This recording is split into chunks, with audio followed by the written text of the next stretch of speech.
চাঁদে পানির অস্তিত্বের খোঁজে স্যাটেলাইট পাঠালো নাসা। ইলন মাস্কের প্রতিষ্ঠান স্পেস এক্স এর ফ্যালকন 9 রকেটে মহাকাশে পাঠানো হয় কৃত্রিম উপগ্রহটি। বুধবার যুক্তরাষ্ট্রের ফ্লোরিডার কেপ কেনেডি সেন্টার থেকে উৎক্ষেপণ করা হয় এটি। লুনার ট্রেল ব্লেজার স্পেসশিপ বহন করে স্যাটেলাইটটি, যেটি দৈর্ঘ্য 3.5 মিটার, ওজন 200 কেজি।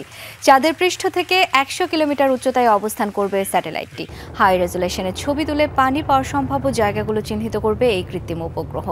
এর আগে চাঁদের সূর্যালোকিত অংশে সামান্য কিছু পানি পাওয়া যায়, তবে ঠান্ডা ও অন্ধকারাচ্ছন্ন অংশে এবারই চলছে অনুসন্ধান।